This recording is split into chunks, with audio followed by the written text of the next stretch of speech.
Welcome to the deep dive. Today we're getting into something really fundamental for, well, anyone who lives anywhere. How do we actually build truly walkable cities? Yeah, it feels more urgent than ever, doesn't it? It really does. We're digging into Jeff Speck's Walkable City Rules, 101 steps to making better places. Think of this as your shortcut to grasping the key moves for making our communities better for people, not just cars. And it turns out getting people walking unlocks some pretty surprising benefits. Exactly. What I like is how practical Speck's book is. It's not just theory. Right. It's more like a playbook, almost a weapon, really, Yeah. for anyone trying to push for walkability in their own town or city. He gives you the arguments, the data, even the specs and pictures you need. To really make that case effectively. And the core message really is this big shift, isn't it? Moving away from designing everything around the car. And back towards prioritizing people on foot. It sounds simple, but it has huge implications. So, to get our heads around this, we need to unpack the main reasons why walkability is so crucial. Speck lays out some key arguments. Yeah, he really covers the bases. We're talking about the economics, the wealth it can generate. Then there's public health, which seems obvious, but maybe isn't fully appreciated. Oh, definitely. And climate change, of course. Big one. Plus equity and just, building stronger communities. Lots to cover. So where do you even start trying to sell this idea? People are so used to the status quo. Well, Speck argues that often the most powerful hook is, maybe unsurprisingly, the money. Ah, the economic argument. Exactly. Investing in walkability isn't just like a nice extra. It actually pays off financially. And there's solid evidence for this. He details how walkable areas tend to see, well, pretty significant jumps in local business revenue. Yeah, and property values too, right? They tend to go up. They do. It attracts investment. Okay, so the money talks. But beyond the dollars and cents, that public health case feels really strong too. Oh, it's huge. And it goes way beyond just, getting a bit more exercise. Right, it's not just about fitting into your jeans. Not at all. Speck really frames walkability as a direct attack on soaring healthcare costs. Costs linked to, well, sedentary lifestyles, obesity, diabetes. And also things like car crashes and air pollution, right? Precisely. Fewer cars, less pollution. Safer streets mean fewer injuries and deaths. So prioritizing pedestrians, building better sidewalks, bike lanes, it can lead to real drops in chronic diseases and accidents. Which ultimately saves the community a ton of money. A huge amount, yeah. Okay, now the climate change angle. Yeah. This one's interesting because I think a lot of people assume cities are like the environmental bad guys, all that concrete. That's a really common misconception, and Speck tackles it head on. It often comes down to how you measure the impact. How so? Well, if you look at emissions per household, yeah, a suburban house might look okay compared to an apartment building if you ignore the land use and travel. Ah, I see. But if you measure per person, or per square mile like Peter Haas did with those Chicago maps he references, denser, more urban areas, they often have a much smaller carbon footprint. Because people drive less, distances are shorter, shared infrastructure. Exactly. It's just more efficient, environmentally speaking, on a per capita basis. That really flips the script. So what about electric vehicles? Aren't they supposed to be the silver bullet for transportation emissions? EVs are definitely part of the solution. Reducing tailpipe emissions is great. But Speck, and he echoes David Owen here, cautions against seeing them as the whole solution. Why is that? Well, first, where does the electricity come from? Often still fossil fuels, right? So you're just shifting the pollution source. Good point. And second, even if everyone drives an EV, if we're still driving everywhere for everything, you still have congestion, you still pave over land, and people tend to consume more stuff generally when they have that easy mobility. It's the car-dependent lifestyle that's the deeper issue. Right. It's a systems problem, not just an engine problem. Okay, so we've got economics, health, climate. What about the human side? Community. This is where it gets really fascinating, I think. Speck brings in Donald Appleyard's research from San Francisco, the livable streets stuff. Oh, yeah, I've heard of that. What did Appleyard find? It was pretty stark, actually. He measured traffic levels on different residential streets and then asked people how many friends and acquaintances they had on their block. The results were inversely correlated. Heavy traffic, very few local social ties. Light traffic, significantly more friendships and connections right there on the street. Wow. So the way we design our streets literally shapes our social lives. It absolutely does. Yeah. It either encourages those casual encounters, kids playing, people chatting over fences, Yeah. or it makes the street feel like hostile territory you just want to rush through. That's powerful. And it connects to that bigger idea of social capital, doesn't it? Right. Like Robert Putnam talked about in Bowling Alone. Precisely. Putnam linked that decline in civic engagement, partly to suburban sprawl and long commutes.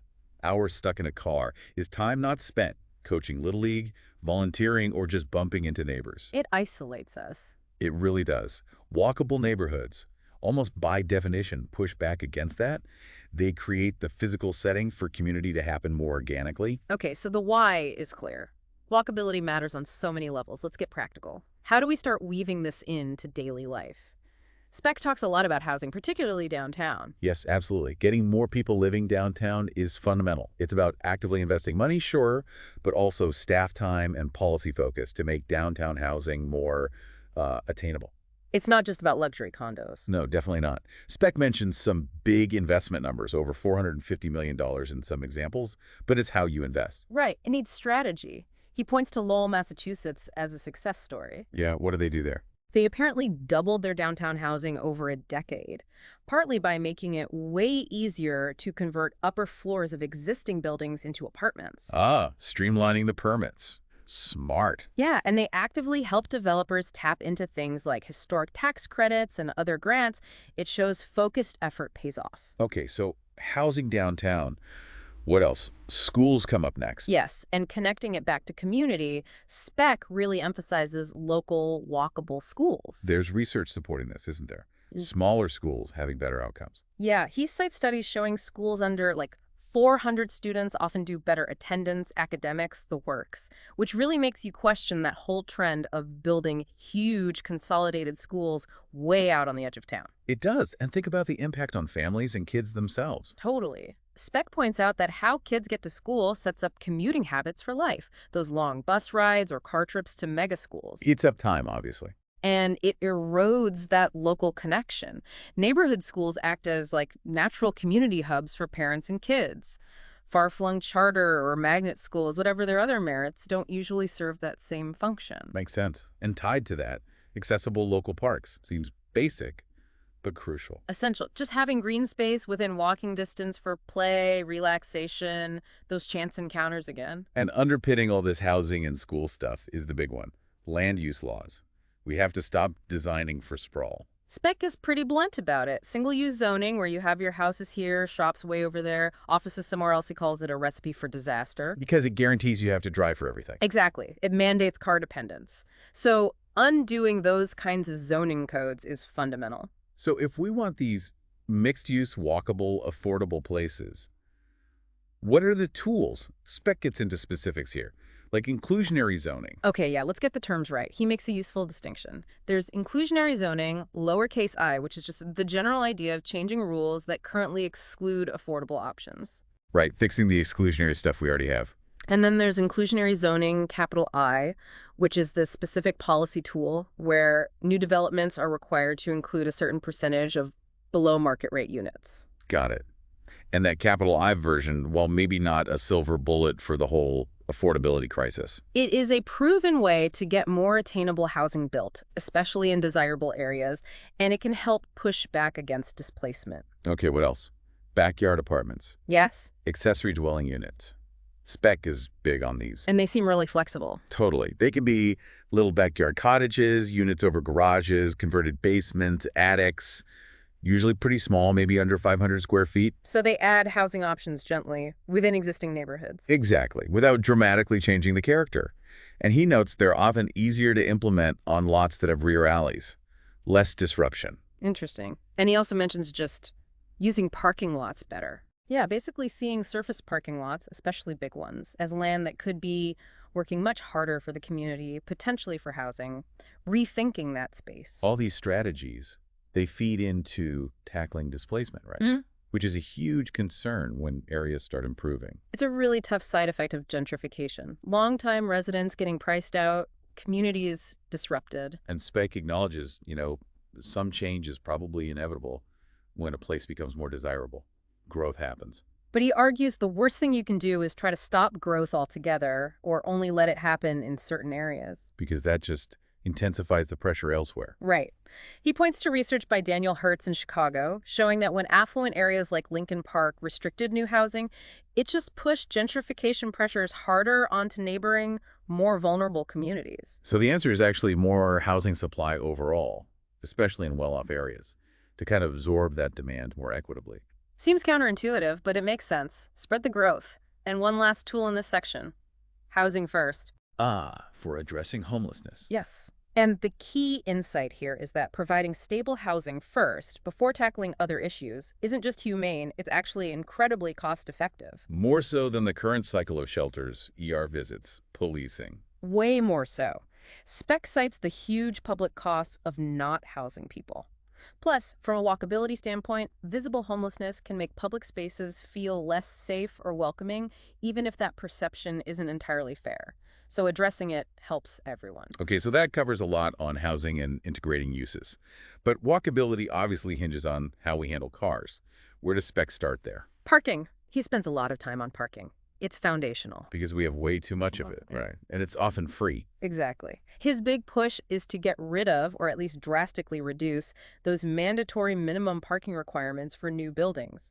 Developers are forced to build parking whether it's needed or not. Which leads to seas of asphalt and drives up costs. Right. Instead, he suggests things like letting developers pay an in-lieu fee that goes into a shared fund for, say, a well-placed public garage. So parking becomes a shared resource, managed more efficiently. Yes. And if you do need a big parking structure, put it on the edge of the walkable district as an anchor, not right in the middle, taking up prime space. And what about the cost? Decoupling it. Crucial. Stop bundling the cost of parking into rent or condo prices or employee benefits. Make it visible.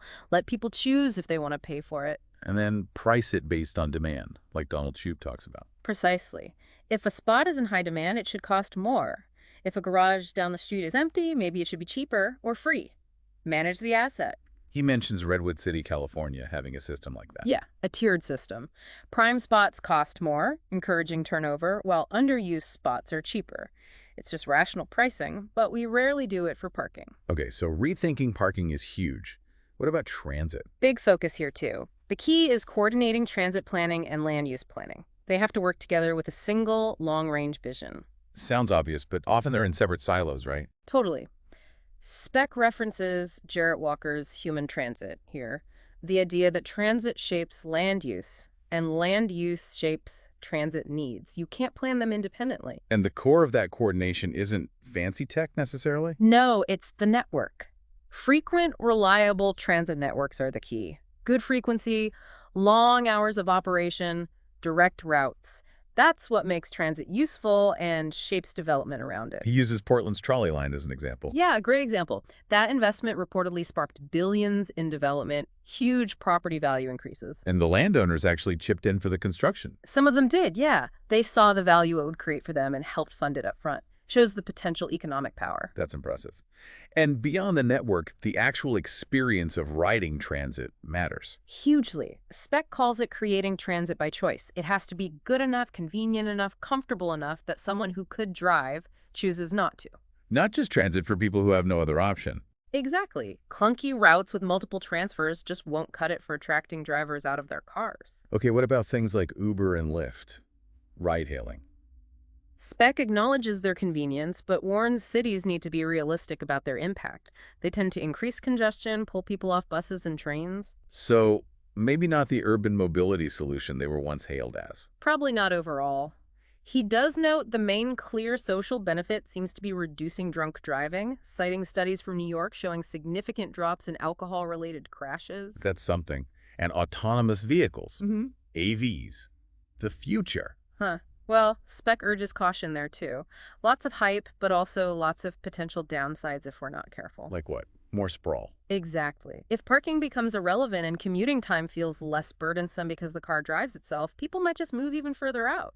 Plus, you could have ghost trips, empty AVs driving around. Adding to congestion. Right. So things like congestion pricing might become even more necessary to manage traffic if AVs become widespread. We need policies in place before they take over. Good point. And one last thing on managing cars. Induced Demand. Ah, yes, the fundamental rule of traffic. Explain that one quickly. Basically, building more road capacity, like adding lanes to a highway, doesn't actually solve congestion in the long run. It just encourages more people to drive. Precisely. The new space fills up and you're back where you started, often with even more cars overall.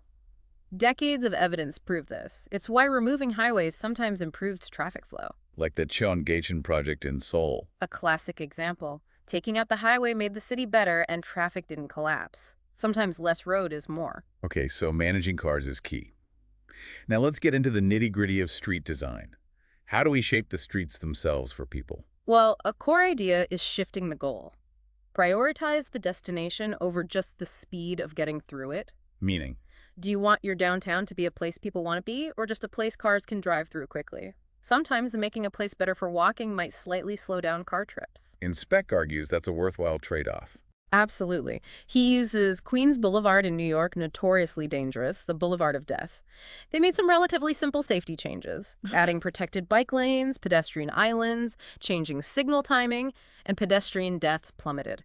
Maybe driver commutes increased by a few minutes, but lives were saved. That puts it in perspective. It's the whole Vision Zero idea, right? Aiming for zero traffic deaths. Exactly. And a huge part of that is managing speed, not just with signs, but with design. Because the design tells drivers how fast it feels safe to go, regardless of the sign. Pretty much. Wide, straight roads encourage speed. Narrower lanes, trees, buildings close to the street, they naturally slow traffic down. Design streets for the speed you want. He mentions the 20's Plenty for Us campaign. Yeah, advocating for 20-mile-per-hour as a standard residential speed limit, make it memorable. And automated enforcement speed cameras, red light cameras, despite controversy, they work. They improve safety. Okay, what about the overall street layout, block sizes? Speck is a big fan of small blocks, creating a dense, interconnected grid. Like Portland, with its famous 200-foot blocks. As opposed to Huge blocks and branching tree-like street patterns, like Salt Lake City's 600-foot blocks. Small blocks mean more route choices for walkers, more intersections to slow cars down, more walkable, basically. And one-way versus two-way streets. He generally advocates for converting multi-lane one-way streets back to two-way. Why is that? Well, I thought one-ways move traffic faster. They do, for cars. But that speed hurts pedestrians and businesses. Faster traffic means less visibility for shops, it's harder to cross the street, and it creates weird feast or famine traffic flows for businesses on one side versus the other. Ah, I see. And two-way conversions can sometimes let you remove traffic signals. Yes, because you often have lower speeds and can use always stops instead, which are generally safer and often more efficient at moderate traffic volumes. Interesting. And Speck also takes aim at some standard traffic engineering metrics, right? Like level of service. Oh yeah, LOS. It basically just measures car delay. An A rating means free-flowing traffic, and F means gridlock. And engineers usually aim for A or B. Right. But Speck says that's completely the wrong goal for a walkable place. High-speed, free-flowing traffic is exactly what you don't want on a main street where people are walking and shopping. So maybe an LOS of C, D, or even E is actually okay or even good in an urban context. Exactly. It means the street is busy, active, probably safer for pedestrians because cars can't speed, and that other system, functional classification. Arterial, collector, local roads. Yeah, that hierarchy. It makes sense for spreading traffic out in the suburbs, but it doesn't really map well onto a dense urban grid where streets serve multiple functions. Okay, so if we're changing streets, what about the lanes themselves? Road diets. Road diets are a key tool. Taking a 4-lane road, for instance, and converting it to 3 lanes, 1 travel lane each way, plus a center turn lane. And this doesn't cause traffic jams? Usually not, for typical traffic volumes. The capacity is often maintained or even improved because you eliminate conflicts from left turns. But the big win is safety. Crashes go way down. And you get leftover space. Loads of it. Space for bike lanes, wider sidewalks, on-street parking, maybe some greenery. It's often a huge improvement for walkability. And lane width. Yeah. Narrower is better. Generally, yes, in urban areas. Speck pushes for a 10-foot standard for travel lanes. Right. Wider lanes, like 11 or 12 feet, just encourage speeding. NACTO guidelines support this too. Now here's a potentially sensitive one. Ooh. Fire trucks. Their needs often dictate wide streets and big corners, right? They do. And Speck argues we need a more balanced perspective. The fire chief's mandate should be overall public safety, not just shaving seconds off response times if the street design itself makes daily life more dangerous for pedestrians. So finding designs that work for emergency access but don't completely compromise walkability. Exactly. It requires collaboration and maybe rethinking some old standards. And speaking of safety and alternatives, bike networks are crucial. Of course. Huge benefits for health, equity, reducing traffic, boosting local business. And Speck emphasizes quality infrastructure. Protected bike lanes, cycle tracks are way better than just painting a bike symbol on a busy road. Cheros. Bicycle boulevards on quieter streets are good too. And there's evidence bike paths boost property values. Yeah, he cites studies showing measurable increases near bike paths. It's an amenity people value. Okay, even parking spaces themselves can be designed better. Yeah, thinking about the dimensions to help control speed within lots, using angled parking sometimes to fit more spots into leftover paved areas efficiently. And intersections, bulb outs. Bulb outs or curb extensions are great. They shorten the crossing distance for pedestrians, make them more visible, and slow down turning cars. Really effective. What about roundabouts? Modern roundabouts, not the old big traffic circles, can be very effective, safer than signals in many cases. But they need careful design, especially for pedestrians and bikes. He also mentions sticky intersections, complex or unconventional layouts that force drivers to slow down and pay attention. Like Confusion Corner in Winnipeg. Maybe something like that, and even something as simple as removing the centerline paint on some quiet streets. Really? Why? Studies suggest it makes drivers a bit more cautious, less reliant on the paint, and they tend to slow down and position themselves more carefully relative to other users. Fewer crashes sometimes. Huh. And crosswalks. Paint isn't enough. Paint helps, but raised crosswalk speed tables are much better.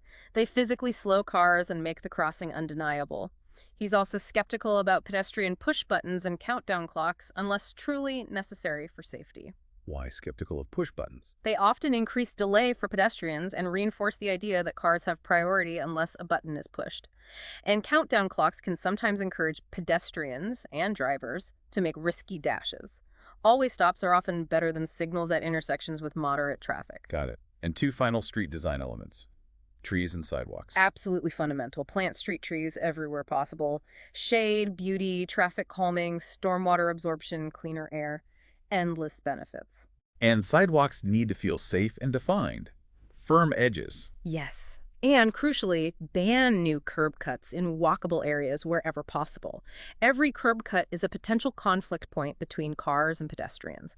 Work to remove existing ones, use parklets to reclaim street space for people. Wow, that's a lot on street design. So we've made the streets safer. Now how do we make the places themselves more comfortable and interesting to be in? Right, the feel of the place. Speck talks about firm edges, again, using buildings to clearly define the public space, making it feel enclosed and room-like. And absolutely no surface parking lots between the building and the sidewalk. Never. Buildings must come up to the sidewalk, engage with it. He mentions Vancouver urbanism as one model. Okay. Slender towers set back on top of a broader pedestrian-oriented base or podium.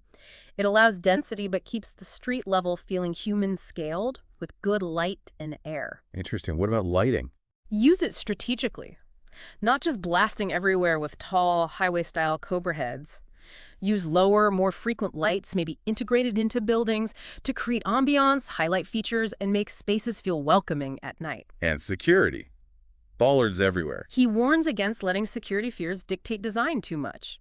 Yes, safety matters, but excessive fortress urbanism with walls of bollards kills walkability and makes places feel hostile. Find more integrated solutions. Statistically, you're far more likely to be harmed by a car than a terrorist. Good perspective. And even fixing ugly spots. Blank walls, parking garages. But don't just ignore them. Hide exposed parking decks behind liners of usable building space. Use public art, murals, green walls to activate blank facades. Make the journey interesting. Which leads to sticky edges. What does he mean by that? It's about making the edges of buildings, the facades, interesting and engaging so people want to linger. How do you do that? Lots of ways. A good ratio of windows and doors at ground level. Vertical articulation, not just flat walls. Variety in materials. Features like awnings for shelters, stoops, porches, balconies, bay windows, little entry alcoves. Things that add texture and human scale. For shops, make the inside visible and inviting from the street. And avoid monotony. Definitely. Long stretches of the same building repeated over and over is deadening for pedestrians. Break up large projects, use different architects, create variety. And finally, save old buildings. Yes. Preserve historic buildings whenever possible. They add character, history, often have great craftsmanship and materials you can't replicate today. They're anchors. Okay, we have this huge toolkit now. How does the community actually start doing this stuff? Where do you begin? Speck lays out a pretty clear action plan. First step, do a walkability study. Understand what you have now, objectively. Where are the sidewalks, good, bad, missing? Where are the crossing issues? Get the data. Exactly. Then, assess frontage quality, where those sticky edges already happening or possible. And identify the anchors, the places people already walk to or would walk to. Schools, parks, shops, libraries. So you know where pedestrian energy is likely to be strongest. Right. And use that to map out a priority network of walkability. These are the streets we'll focus on improving first, then maybe a secondary network for later. Have a plan. And when you make changes, do you have to do expensive rebuilding right away? Not always. Speck asks, rebuild or restripe. Sometimes quick, low-cost changes using paint, planters, temporary materials, technical urbanism can make a big difference quickly, and test ideas. Like those pop-up bike lanes or parklets. Exactly. Mike Lydon and Tony Garcia's work is key here. Try things out, learn, then make permanent changes if they work. It builds momentum. And behind the scenes, code reform. That sounds like a long haul. It can be, but Speck says start now. Even while you work towards a full form-based code rewrite that truly prioritizes walkability, put stopgap measures in place. Fix the worst parts of the existing code so you don't keep digging the hole deeper with bad development. And don't just focus on downtowns, right? What about suburbs? Yeah, don't give up on sprawl. Look for opportunities to retrofit suburbs, add mixed-use centers, connect pathways. Lots of people in suburbs actually want more walkability. Find ways to bring urbanism to them. And the final message. Dream big. Look at cities that have made bold moves removing highways, pedestrianizing squares, building extensive bike networks. Transformation is possible. So wrapping this all up, it's clear walkability isn't just one thing. It touches economics, health, climate, equity, community. It's all connected. Totally. And achieving it takes changing how we plan, how we house people, how we manage cars, how we design streets, how we shape public space.